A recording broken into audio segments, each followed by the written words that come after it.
지금 이 시간에도 수많은 폭탄들이 우주에서 지구로 날아오고 있습니다. 바로 소행성. 아, 이거는 너무 살벌해.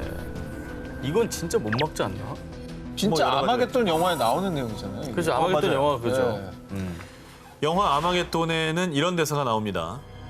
소행성이 지구에 떨어지면 예상 피해는? 인류의 종말입니다. 지난 4월 다행히도 지구를 스쳐 지나간 소행성 1998 5R2. 이 소행성의 규모는요. 직경이 최대 4,000m. 쉽게 말하면 에베레스트의 절반 정도의 사이즈고요. 총알보다 약 9배나 빠른 시속이 약 3만 킬로미터. 뚫렸겠는데? 이런 속도로 지구를 향해 접근하다가 지구와 약 630만 킬로미터 거리를 두고 통과했습니다. 진짜 가깝다. 상상만 해도 저는 너무 끔찍해요. 그런데 이런 무시무시한 일이 비일비재합니다. 비일비재? 비일비재예요. 그러지 마. 여러분이 잘 모르고 있었던 겁니다. 지난해 12월에는 소행성 엑소1이 약 시속 3만 킬로미터의 속도로 지나갔고요. 지난 5월에는 소행성 1997BQ 역시 지구로부터 약 610만 킬로미터 거리를 두고 지나갔습니다. 이게 정통으로 부딪히면 한 지역을 파괴해버릴 정도의 위력을 가진 소행성이 지구 근방까지 접근한 겁니다. 아니, 소행성이 이렇게 자주 지나가는지 몰랐네요. 이 소행성이 지구와 충돌한 사건들이 계속 접수가 되고 있는데요. 지난 2013년 러시아 우랄 산맥 첼야빈스크 상공에서 직경 약 15m, 네. 무게 약 10톤, 거대한 불덩어리 소행성이 폭발해 1,500여 명의 사상자가 발생하고 7,200여 채의 건물이 파손되기도 했습니다. 7,000여 채요? 2017년에는 중국 윈난성 샹그릴라시에서 북서쪽으로 약 40km 떨어진 곳에 초속 14.6km의 소행성이 낙하해 공중에서 폭발했는데요. 유럽 우주국에 따르면 향후 100년간 지구를 타격할 가능성이 있는 소행성이 무려 약 880여 개라고 합니다. 어떻게 해? 그런데 그중에서도 특히 나사에는 2175년에서 2199년 사이 소행성 베누와 충돌할 가능성을 우려하고 있는데요. 저건 좀 크구나. 참고로 소행성 베누는 무게가 약 780억 킬로그램, 직경이 최대 500m로요. 미국 뉴욕의 엠파이어 스테이트 빌딩과 맞먹는 크기의 암석인데 만약 이 거대한 소행성이 지구와 충돌한다면 9만여 명에서 16만여 명의 사상자를 낳은 히로시마 원자폭탄에 8만 배에 해당하는 피해를 일으킬 것으로 예상된다고 합니다. 아니 이 숫자가 이 정도 되는지 몰랐어요. 너무 무서운데. 아, 제발 880개 다 제발. 날아갔으면 좋겠다, 딴 데로. 그런데 말입니다. 우린 결국 답을 찾아내고야 말죠. 무려 엠파이어 스테이트 빌딩과 맞먹는 규모의 소행성 베누와의 충돌을 막기 위해 나사에서 대비책을 세우고 있습니다. 어떻게 해요? 나사에는 소행성 충돌 사태를 대비한 전문 부서 행성 방어 협력부가 있습니다. 지구와 충돌 가능성이 있는 소행성을 관측하며 지속적으로 모니터링하고 있고요. 실질적으로 소행성과 충돌할 위험이 발생할 때를 대비해 일명 해머를 준비 중에 있습니다. 해머 플랜이 뭐냐? 이 9톤에 달하는 대규모 충격체, 벌크 임팩터 또는 핵무기를 발사해서 소행성을 지구 궤도 밖으로 밀어낸다는 계획입니다. 궤도를 바꾸는구나. 그리고요. 지구와 소행성 충돌을 막기 위한 또 다른 방어 프로젝트도 있습니다. 내후년이죠. 2022년에 소행성 디디모스가 지구에 접근할 거라고 하는데요. 참고로 디디모스는 직경 약 780m의 디디모스 A와 약 160m의 디디모스 B로 이루어진 쌍성계로요. 때려오네. 2022년 10월경에 지구와 약 1,047만 킬로미터의 거리를 두고 지나갈 것으로 예측하는데 이에 대비해 나사는 우주 탐사 기업 스페이스비와 손을 잡고 지구 방어 프로젝트에 돌입. 지구를 향해 오는 디디모스의 궤도를 바꾸기 위해 우주선을 충돌시키는 이중 소행성 방향 수정 테스트, 일명 다트를 시행할 계획이라고 합니다. 대략 냉장고 크기의 다트 우주선은 총알보다 약 9배 정도 빠른 초당 6km의 속도로 소행성과 충돌할 예정인데요. 아 그러니까 쉽게 말하면 약간 어깨빵을 날리는 거군요. 그렇죠. 다트를 쏘듯이. 근데 이게 멀리서 부딪히면 요 1도 차이가 그렇죠. 엄청나잖아요. 1도 차이가 아니라 뭐 0.1도만 틀어져도 그러니까. 인류의 안전을 위협하는 소행성의 공포로부터 부디 안전한 지구 방어에 성공할 수 있기를 기원합니다. 미래 인류가 생존을 위해 해결해야 할 최대 과제 중 하나, 바로 식량난. 식량난. 네. 지금도 뭐 전 세계가 식량 전쟁 중이고 러시아에서는 흉작이 들었을 때 그 정부에서 밀 수출을 금지해서 그 밀을 수입하던 이집트가 큰 타격을 받기도 했다고 하고. 그냥 당장 먹고 사는 문제 아닙니까? 맞아요. 그래서 생존을 위협하는 가장 원초적인 문제, 전 세계 식량난을 해결할 대안으로 꼽는 게 바로 대체식품, 인공식량인데요. 그렇죠. 저희도 뭐 여러 번 소개를 했습니다. 네. 네. 지구 환경을 위한 착한 먹거리로 토마토 참치 뭐 이런 것도 있었고요. 밀 그리고 이제 기본이고요. 제작진이 저에게 많이 먹였죠. 예. 곤충을 이용한 식량들도. 예. 동물과 환경 보호를 위해 외쳤던 그 인공식량이 결국은 인류의 대체 미래 식량 역할을 하는 것이죠. 자, 그래서 현재 미국의 실리콘밸리에서는요, 인공식량 산업이 급성장 중입니다. 영국의 한 경제 전문지에 따르면 실리콘밸리의 식량 관련 벤처기업에 대한 투자액이 3년 사이 무려 30배 가까이 증가, 오, 연간 약 6조 2,900억 원에 달한다고 합니다. 진짜 어마어마한 숫자네요. 미래 식량인데도. 그만큼 뭐 개발 가치가 있으니까 또 거액을 투자하는 거죠. 그렇습니다. 예를 들어서 실리콘밸리의 아이푸드 회사에서는요, 밀과 감자, 단백질, 콩의 뿌리 등을 이용해 햄이라 불리는 인조고기 개발에 성공을 했는데요. 이 인공식량인 햄을 지난해 글로벌 패스트푸드 브랜드 버거왕 신제품 버거의 패티로 공급해 일명 고기 없는 패티로 화제를 모으기도 했습니다. 반응이 꽤 좋았다고 합니다. 이거 먹어보고 싶은데. 이게 그냥 채식주의자들을 위한 것만이 아니라 인류 식량난을 위해서 개발한 거잖아요. 그렇죠. 그러니까 아무래도 이게 큰 공을 하게 되면 우리한테 큰 혜택으로 돌아오는 거 아니겠습니까? 그렇습니다. 이 인조고기 개발이 식량난뿐 아니라 환경 보호에도 앞장서는 이유.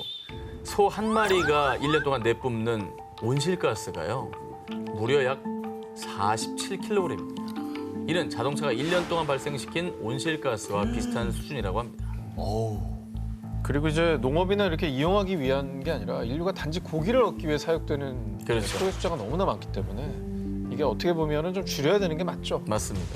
거기다 일반적으로 가축을 길러 도축하기까지 필요한 토지와 물이 있잖아요. 그렇죠.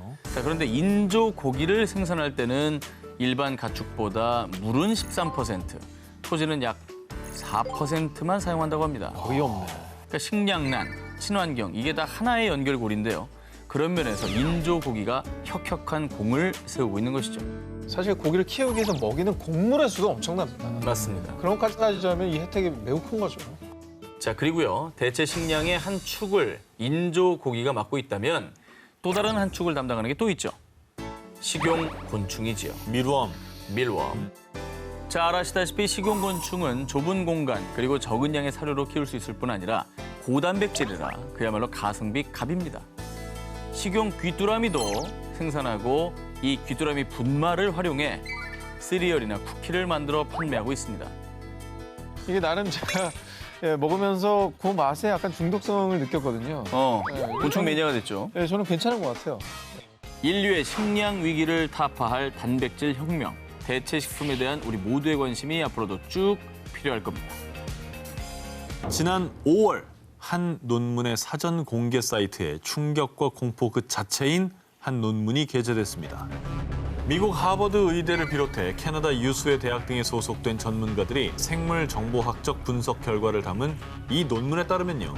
어쩌면 코로나19 바이러스와 중동호흡기 증후군 메르스 바이러스가 섞인 최악의 바이러스 X가 출현할 수 있다고 합니다. 코로나19도 못 잡았는데 지금 새로운 괴물 바이러스라니.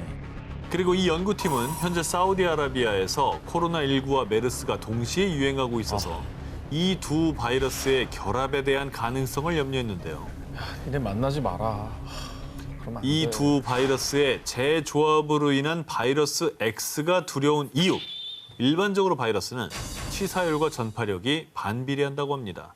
메르스의 경우에는 최대 치사율이 무려 37%지만 확진자 1명이 바이러스를 옮긴 사람 수, 그러니까 재생산 지수는 0.9명으로 전파력은 낮았고요. 반면 코로나19는요, 잠정 집계된 재생산 지수는 3.15명으로 강한 전파력을 지니고 있습니다. 그러니까 이 두 바이러스의 치명점들이 더해지면 그 위력은 뭐 우리가 상상할 수 없는 거 아닙니까? 그러니까 전파력도 높고 치사율도 높고. 그렇습니다. 그 가능성이 있다는 거죠. 그래서 만약 최악의 바이러스 X가 나타난다면 단 3개월 만에 전 세계 확진자 수는 100만 명에 이르고 이때 사망자는 최대 37만 명에 달할 겁니다. 진짜 그런 일이 없어야 할 텐데 절대 뭐 생기지 않으리라는 보장이 없어서 더 답답한 것 같아요. 사실 뭐 올해 코로나 바이러스도 예상치 못했던 일이 벌어진 거잖아요. 실제로 2003년에 유행한 급성 중증 호흡기 증후군 사스도 기존 코로나 바이러스의 재조합의 산물로 알려져 있고요. 그래서 새로운 바이러스의 등장이 불가능한 일은 절대 아니라는 건데요. 그리고 말이죠. 또 다른 문제는 이 재조합 바이러스뿐만 아니라 바이러스 변이 또한 인류를 위협하고 있습니다.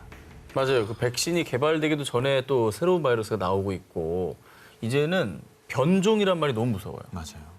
진짜 공포는 아직 최악의 바이러스 X가 우리에게 찾아오지 않았다는 사실입니다.